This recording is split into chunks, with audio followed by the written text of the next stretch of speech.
Good morning students, स्वागत है आपका YouTube channel advance chemistry bye Sanyogita ma'am में। आज का अपना टॉपिक है स्पेक्ट्रोस्कोपिक स्टेट। स्पेक्ट्रोस्कोपिक स्टेट मैं आपको बहुत ही इजी वे में आपको एक्सप्लेन करूँगी, कहीं रटने की कुछ ज़रूरत नहीं है। बिल्कुल आपको क्लियर हो जाएगा कि ग्राउंड स्टेट टर्म सिंबल कैसे निकालते हैं और ये स्टेट्स होती क्या हैं। जो स्टूडेंट्स मेरे साथ इस चैनल पर नए जुड़े हैं उनके लिए मैं एक बात बता देती हूँ कि मैंने काफ़ी सारे टॉपिक इसमें कवर कर लिए हैं। तो अगर आप नए हैं मेरे चैनल पर तो प्लीज़ मेरे चैनल को आप सब्सक्राइब कर लीजिए और वीडियो को लास्ट तक देखा कीजिए ताकि आपको पूरा कंटेंट टाइम पर प्राप्त। स्पेक्ट्रोस्कोपिक स्टेट और फिर उसमें से अपन निकालेंगे ग्राउंड स्टेट। तो स्पेक्ट्रोस्कोपिक स्टेट एक ऑर्बिटल में जो इलेक्ट्रॉन्स का डिफरेंट इलेक्ट्रॉनिक कॉन्फ़िगरेशन होता है, उस डिफरेंट इलेक्ट्रॉनिक कॉन्फ़िगरेशन में उसकी एनर्जी भी डिफरेंट होगी, यानी कि वो अलग अलग एनर्जी की या डिफरेंट एनर्जी स्टेट्स प्राप्त होंगी। उन एनर्जी स्टेट्स को ही हम स्पेक्ट्रोस्कोपिक स्टेट्स कहते हैं। क्या होती हैं? एक ऑर्बिटल में डिफरेंट इलेक्ट्रॉनिक कॉन्फ़िगरेशन के लिए जो डिफरेंट एनर्जी स्टेट्स होती हैं उनको हम स्पेक्ट्रोस्कोपिक स्टेट्स कहते हैं।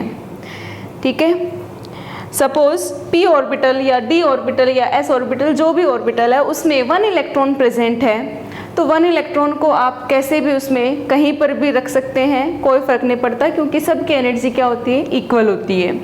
लेकिन अगर उसमें 2 इलेक्ट्रॉन या 2 से ज़्यादा इलेक्ट्रॉन फिल करने हैं तो अब उसके लिए डिफरेंट एनर्जी की स्टेट्स प्राप्त होंगी। उन स्टेट्स को हम कहते हैं spectroscopic states.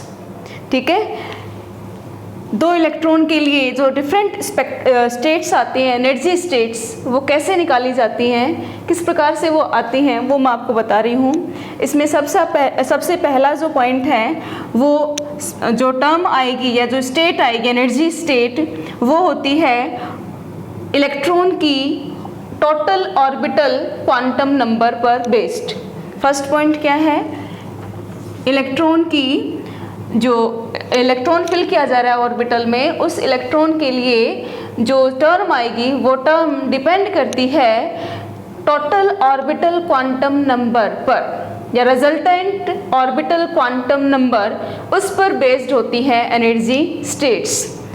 Resultant orbital quantum number को हम रिप्रेजेंट करते हैं कैपिटल L से, and L is equal to L1 plus L2 plus L3 dash dash dash Ln। L1 एक इलेक्ट्रॉन की orbital value, L2 second electron की ऑर्बिटल वैल्यू, थर्ड इलेक्ट्रॉन की orbital value. जितने भी इलेक्ट्रॉन उस ऑर्बिटल में present है उन सभी इलेक्ट्रॉन्स की ऑर्बिटल वैल्यू का टोटल हो जाएगा रिजल्टेंट ऑर्बिटल वैल्यू L। और इस L से एनर्जी स्टेट्स दी जाती हैं। अगर L का मान 0, 1, 2, 3, 4 या 5 इस तरह से अगर आता है तो इसके लिए जो टर्म यूज़ की जाती है, जो स्टेट की जो टर्म यूज़ की जाती है, दैट इज़ 0 के लिए हो जाएगी S, 1 के लिए हो जाएगी P, 2 के लिए हो जाएगी D, 3 के लिए F, S, P, D, F, G और H, इसी तरह से ये आगे चला जाता है। ठीक है, तो ये स्टेट्स आती हैं जब एक ऑर्बिटल में एक से ज़्यादा इलेक्ट्रॉन प्रेजेंट हो। उस कंडीशन में पहला पॉइंट है कि जो स्टेट्स होती हैं वो किसके द्वारा, टोटल जो रिजल्टेंट, टोटल या फिर रिजल्टेंट ऑर्बिटल वैल्यू पर डिपेंड होती हैं। L is equal to L1 plus L2 plus L3, इसे हम कहते हैं LL इंटरेक्शन या LL कपलिंग। इसे हम क्या कहते हैं? LL coupling. भाई ऑर्बिटल में अगर 2 इलेक्ट्रॉन प्रेजेंट है तो उनके आपस में L वैल्यू में इंटरेक्शन तो होगा ही, तो ये इंटरेक्शन को क्या कहा हमने? LL coupling. तो जो स्टेट है वो किसके बेस पर है, किस पर डिपेंड होती है? वो डिपेंड होती है टोटल इलेक्ट्रॉन्स की जो रिजल्टेंट ऑर्बिटल वैल्यू है उस पर। सपोज 2 इलेक्ट्रॉन है और उन 2 इलेक्ट्रॉन के लिए L1 is equal to 1, L2 is equal to also 1, L1 भी 1 है, L2 भी 1 है, तो उस कंडीशन में जो रिजल्टेंट L आएगा that is equal to L is equal to L1 plus L2। ये तो इसकी मैक्सिमम हो जाएगी और इसकी मिनिमम हो जाएगी L1 माइनस L2। तो मैक्सिमम वैल्यू 1 प्लस 1 क्या हो जाएगी इसकी? 2, और मिनिमम हो जाएगी इसकी 0। तो इसकी 3 वैल्यूज़ होंगी, एक तो 2 हो जाएगी और एक 1 हो जाएगी और एक क्या हो जाएगी? 0। तो रिजल्टेंट वैल्यू क्या आ गई है 2, 1 एंड 0। 2 के लिए टर्म क्या लिखेंगे D, 1 के लिए टर्म लिखी जाएगी P और 0 के लिए टर्म लिखी जाएगी S। तो जो स्पेक्ट्रोस्कोपिक स्टेट है वो फर्स्ट किसके बेसिस पर है, रिजल्टेंट ऑर्बिटल वैल्यू पर। सेकंड है स्पेक्ट्रोस्कोपिक स्टेट डिपेंड होती हैं या डिटरमिन की जाती हैं रिजल्टेंट स्पिन क्वांटम नंबर से। रिजल्टेंट स्पिन यानी कि अगर किसी ऑर्बिटल में एक इलेक्ट्रॉन प्रेजेंट है तो उसके लिए स्पिन वैल्यू होती है या तो +½ या फिर -½ लेकिन अगर उसमें 2 इलेक्ट्रॉन प्रेजेंट है तो उन दोनों इलेक्ट्रॉन की जो टोटल स्पिन नंबर होगी दैट इज क्या होगी, उनका एडिशन होगी, उनका सम होगी। यानी कि अगर हम इसको रिजल्टेंट को कैपिटल S से रिप्रेजेंट कर रहे हैं, resultant spin quantum number that is equal to capital S, तो ये क्या हो जाएगा small s1 plus s2 plus dash dash dash. ठीक है, एक इलेक्ट्रॉन की स्पिन, दूसरे इलेक्ट्रॉन की स्पिन, उन दोनों का टोटल क्या हो जाएगा रिजल्टेंट स्पिन। और इसके आधार पर हम स्पेक्ट्रोस्कोपिक स्टेट को रिप्रेजेंट करेंगे। कैसे, अगर एक इलेक्ट्रॉन है तो क्या हो जाएगी उसके लिए 1, एक इलेक्ट्रॉन के लिए स्पिन क्या जाएगी 1/2, लेकिन अगर 2 इलेक्ट्रॉन हैं तो उसके लिए स्पिन क्या जाएगी 1/2 प्लस 1/2 क्या हो जाएगी 1, और अगर 3 इलेक्ट्रॉन हैं तो उसके लिए रिजल्टेंट स्पिन क्या हो जाएगी 3/2। तो इसके लिए एक फॉर्मूला लिख सकते हैं कि रिजल्टेंट स्पिन होती है that is equal to n/2। Here n is equal to number of unpaired electron, number of unpaired electron, जितने unpaired इलेक्ट्रॉन हो उसके डिवाइड बाय 2 करने पर resultant spin quantum number S का फॉर्मेशन होता है, S प्राप्त होती है। ठीक है, तो ये S वैल्यू हम कैलकुलेट कर लेते हैं। थर्ड पॉइंट है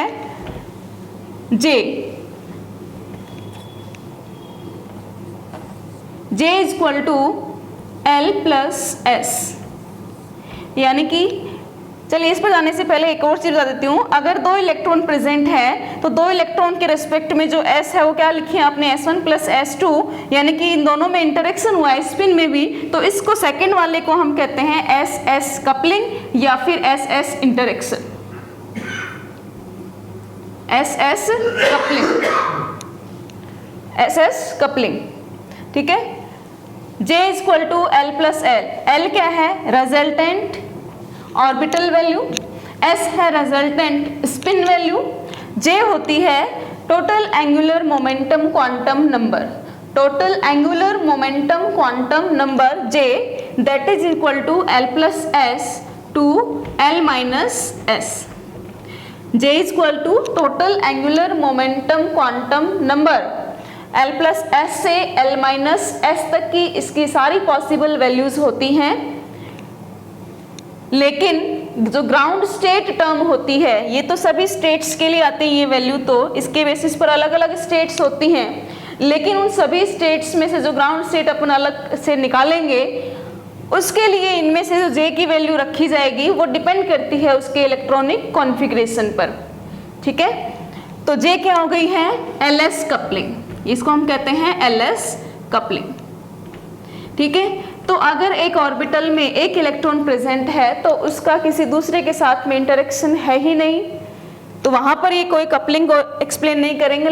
लेकिन अगर उस ऑर्बिटल में एक से ज़्यादा यानी कि 2 या 2 से ज़्यादा इलेक्ट्रॉन प्रेजेंट है तो उस कंडीशन में उनकी आपस में L वैल्यू में इंटरेक्शन होगा, SS वैल्यू में इंटरेक्शन होगा या फिर LS कपलिंग होगी। तो इलेक्ट्रॉन के ऑर्बिटल में 3 तरह की कपलिंग होती है, LL कपलिंग, इससे हम रिजल्टेंट ऑर्बिटल वैल्यू कैलकुलेट करते हैं L और L की वैल्यू 0, 1, 2, 3, 4, 5 होने पर उसके लिए टर्म लिखी जाती है S, P, D, F, GH।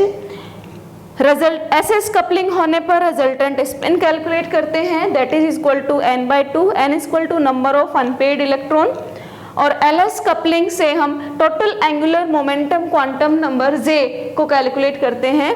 इसकी वैल्यूज पॉसिबल वैल्यूज होती हैं L plus S to L minus S, लेकिन ग्राउंड स्टेट में इसकी जो वैल्यू रिप्रेजेंट की जाती है वो इलेक्ट्रॉनिक कॉन्फ़िगरेशन पर बेस्ड होती है।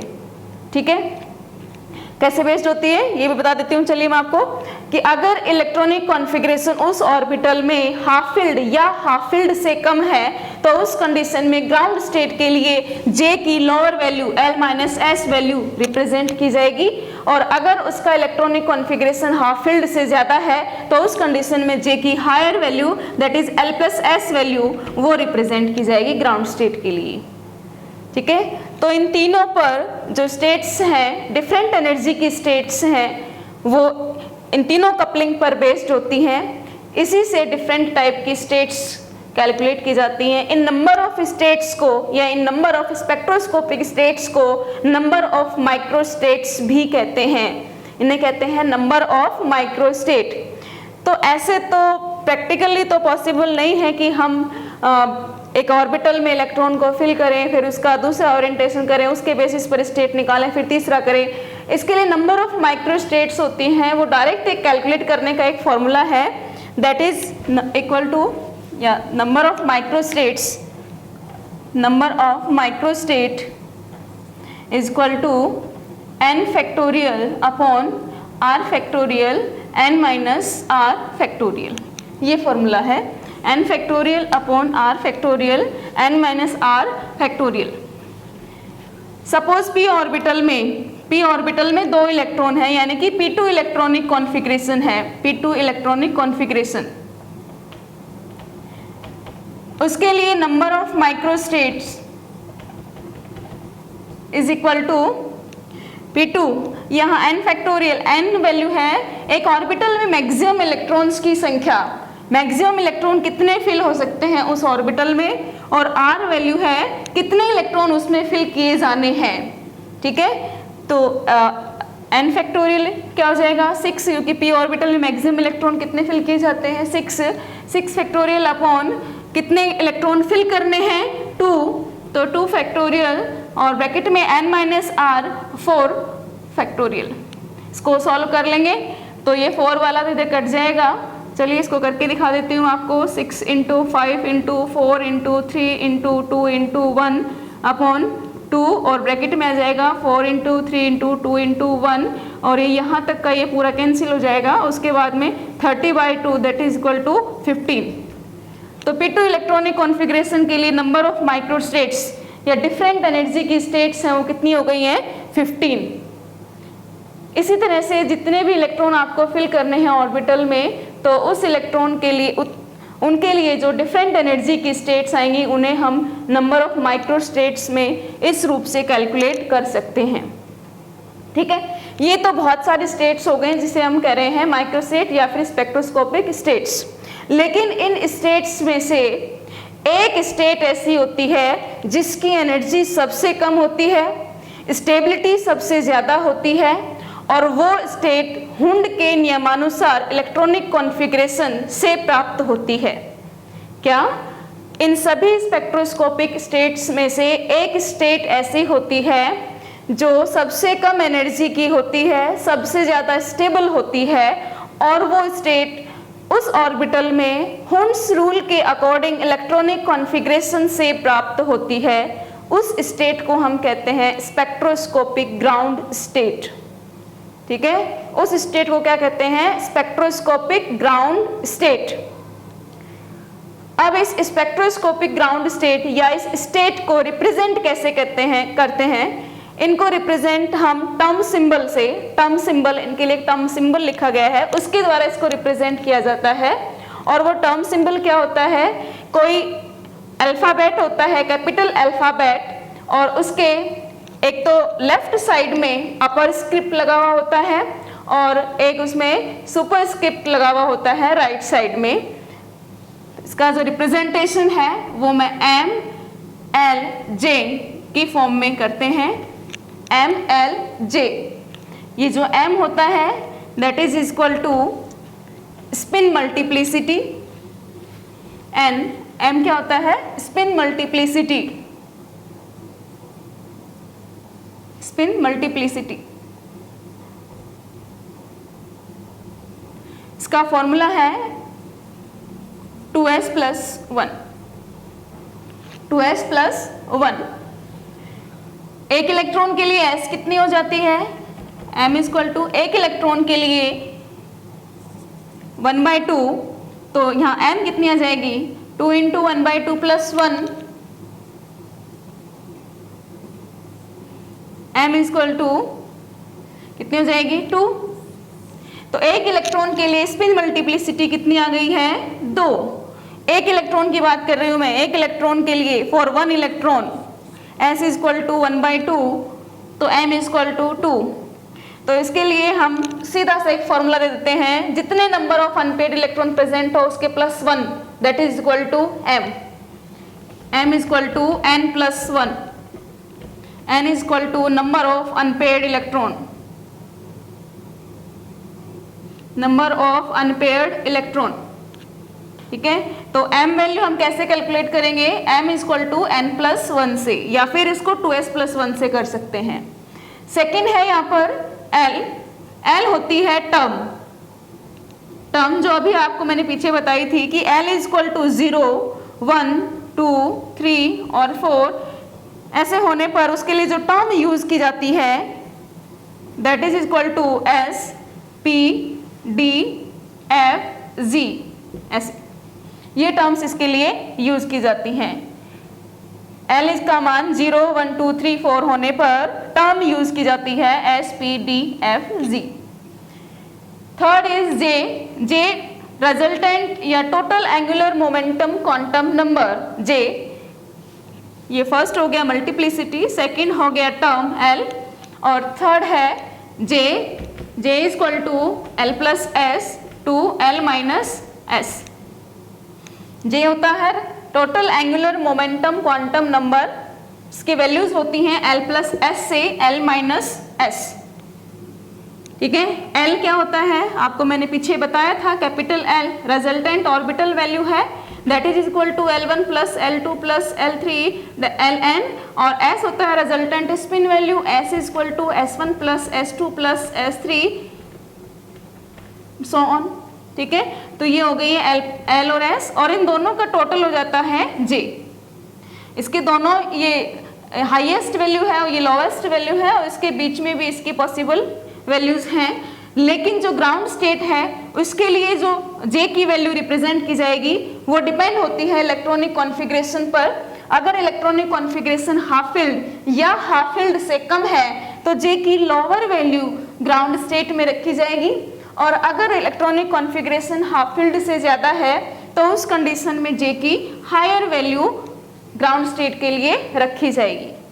तो ये हो गया है term symbol for the representation of spectroscopic states. ठीक है, स्पेक्ट्रोस्कोपिक स्टेट्स को रिप्रेजेंट करने वाला टर्म सिंबल क्या होता है MLJ।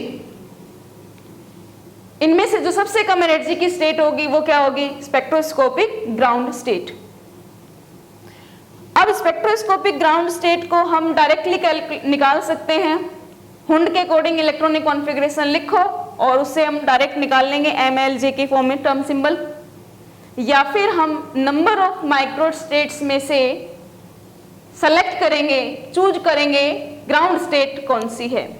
क्वेश्चन जो कंपटीशन एग्जाम्स होते हैं उसमें दोनों ही तरीके से पूछा जाता है, इसमें कई क्वेश्चंस आते हैं इस टॉपिक पर से, वेरी इंपॉर्टेंट टॉपिक है ये कंपटीशन एग्जाम के लिए।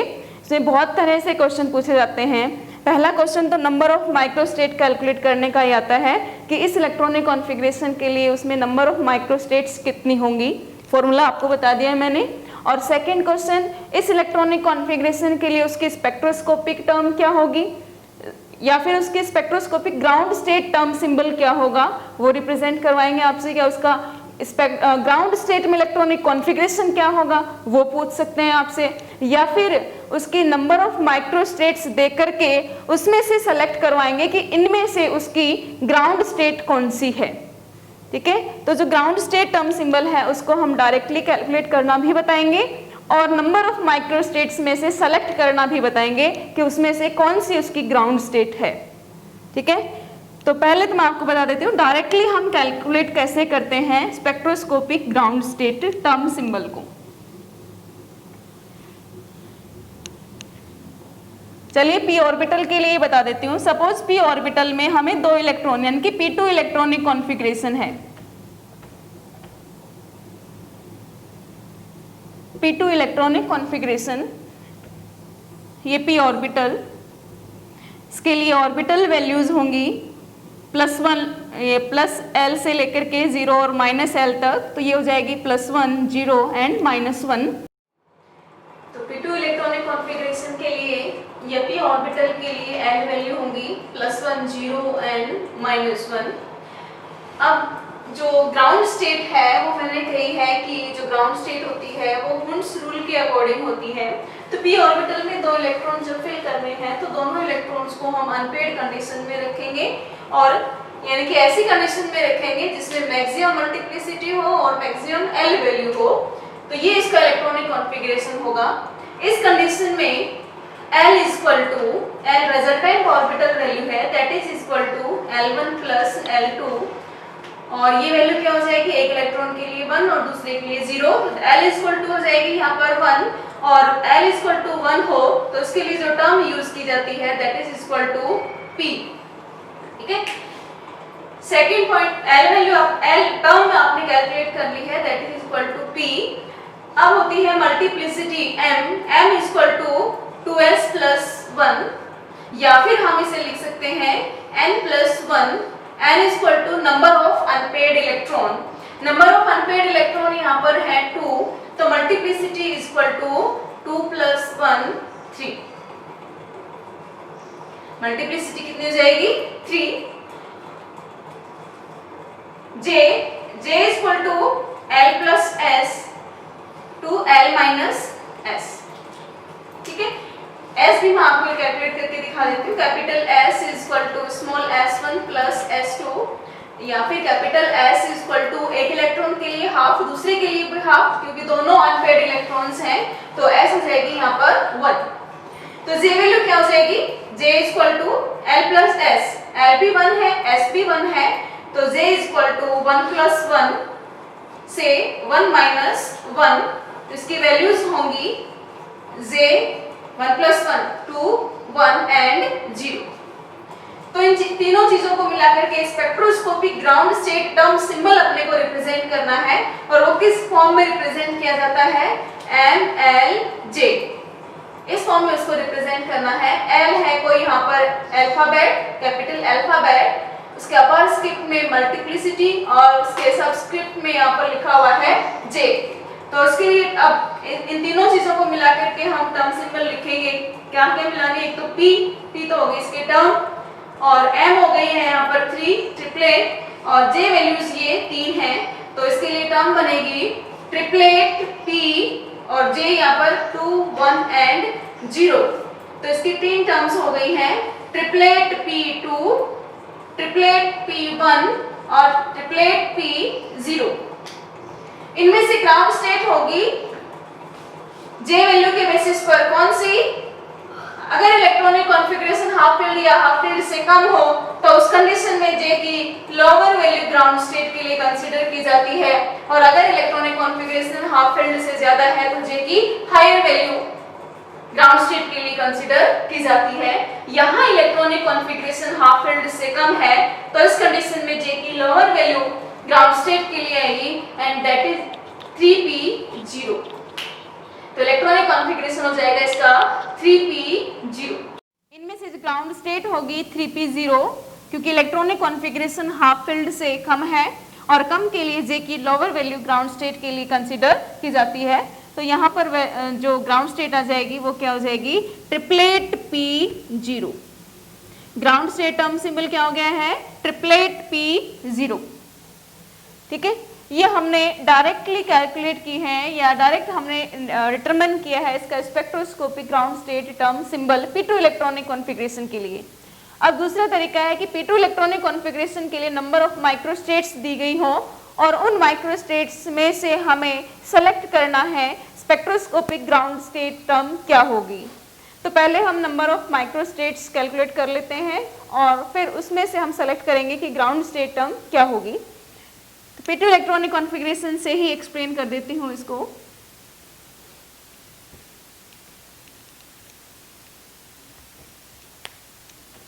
p ऑर्बिटल में 2 इलेक्ट्रॉन फिल करने के लिए नंबर ऑफ माइक्रोस्टेट्स पीछे आपने कैलकुलेट की थी, कितनी आ रही थी 15। मैं पॉसिबल माइक्रोस्टेट्स यहाँ पर आपको कैलकुलेट करके दिखा रही हूँ। P2 electronic configuration L value plus L 0 और माइनस L या +1 0 -1। p ऑर्बिटल में अधिकतम 2 इलेक्ट्रॉन आपको भरने हैं। 2 इलेक्ट्रॉन के लिए अधिकतम L value, maximum L value 2 हो सकती है, क्योंकि यहाँ पर एक इलेक्ट्रॉन की L वैल्यू होती है 1, तो 2 के लिए मैक्सिमम हो सकती है 2 और मिनिमम हो सकती है उसके लिए 0 और 1 और 1 हो जाएगी इसके बीच की, तो इसके लिए 3 L वैल्यूज होती हैं। P2 कॉन्फ़िगरेशन के लिए कैपिटल रिजल्टेंट ऑर्बिटल वैल्यूज होती हैं, वो या तो आएगी उसके लिए 2, 1 एंड 0। तो फर्स्ट कंडीशन, जब first condition L equal to 2, L equal to 2 है, तो उस कंडीशन में इलेक्ट्रॉनिक कॉन्फ़िगरेशन एक इलेक्ट्रॉन यहाँ होगा और दूसरा इलेक्ट्रॉन यहाँ पर ही पेयर्ड कंडीशन में प्रेजेंट होगा। तब क्या आएगी, L की वैल्यू 2 आएगी, क्योंकि L क्या होता है, L equal to L1 plus S2, तो L equal to 1 plus 1 that is equal to 2। इसके लिए तो टर्म यूज की जाएगी, 2 के लिए क्या टर्म यूज करते हैं, D, कैपिटल D आ जाएगी इसके लिए टर्म। इसके लिए S वैल्यू कितनी हो जाएगी, S, क्योंकि यहाँ इलेक्ट्रॉन दोनों कैसे हैं, पेयर्ड कंडीशन में है, तो पेयर्ड एक के लिए हाफ हो जाएगी, दूसरे के लिए -½ हो जाएगी, तो S क्या हो जाएगी, रिजल्टेंट S 0 और multiplicity that is equal to n+1, तो n number of unpaired electron 0 है, तो मल्टीप्लिसिटी कितनी आ जाएगी इसके लिए 1। ठीक है। Second condition, if L equal to 1, L equal to 2 के लिए और कोई इलेक्ट्रॉनिक कॉन्फ़िगरेशन हो सकता है, नहीं हो सकता। Second condition L equal to 1 के लिए इलेक्ट्रॉनिक कॉन्फ़िगरेशन कैसे रखेंगे, इलेक्ट्रॉन्स को 1 आ जाए टोटल L, क्योंकि टोटल L क्या होती है, L1 प्लस L2, तो 1 के लिए एक इलेक्ट्रॉन हम यहाँ रख देंगे और एक इलेक्ट्रॉन को यहाँ पर रख देंगे। यहाँ और यहाँ भी कर सकते हैं, उल्टा लिख देंगे उसको, यहाँ और यहाँ कर सकते हैं उसको, लेकिन बात एक ही है, वो दोनों अनपेयर्ड कंडीशन में है, वो चाहे यहाँ रखें या फिर यहाँ रखें। तो इसके लिए L equal to L1 plus L2 that is equal to 1 plus 0 and equal to 1, और 1 के लिए जो टर्म यूज की जाएगी वो होती है P। लेकिन मल्टीप्लिसिटी यहाँ पर कितनी होगी, मल्टीप्लिसिटी होती है n+1 और n है नंबर ऑफ अनपेयर्ड इलेक्ट्रॉन और नंबर ऑफ अनपेयर्ड इलेक्ट्रॉन 2 है, तो मल्टीप्लिसिटी हो जाएगी यहाँ पर 3। मल्टीप्लिसिटी क्या हो जाएगी, 3। और कोई इलेक्ट्रॉनिक कॉन्फ़िगरेशन की कंडीशन है, नहीं है। अगले चलते हैं, L इक्वल टू 0, तो उसके लिए अब 2 इलेक्ट्रॉनिक कॉन्फ़िगरेशन होंगे। एक तो हम दोनों इलेक्ट्रॉन्स को यहाँ पर पेयर कर सकते हैं 0 वाले सब ऑर्बिटल में, तो ये L का वैल्यू क्या आ जाएगी, रिजल्टेंट L का 0 हो जाएगा। और नेक्स्ट कॉन्फ़िगरेशन ये भी हो सकता है, हम एक +1 में इसको अनपेयर्ड कंडीशन में और दूसरा ये -1 में, दोनों अनपेयर्ड कंडीशन में प्रेजेंट हो, उस कंडीशन में रिजल्टेंट L क्या हो जाएगा, 0। तो इसके लिए L तो 0 हो गया, लेकिन L इक्वल टू अगर 0 है तो टर्म क्या यूज करेंगे हम, S कितना आएगा इसके लिए, दोनों पेयर्ड कंडीशन में है, तो यहाँ पर आ जाएगा 1 नहीं होगा इसके लिए 0, S इक्वल टू 0, लेकिन मल्टीप्लिसिटी 1 हो जाएगी, क्योंकि मल्टीप्लिसिटी जो होती है वो n+1 होती है और n है number of unpaired electron that is 0, तो मल्टीप्लिसिटी इक्वल टू 1 यानी कि सिंगलेट हो गए।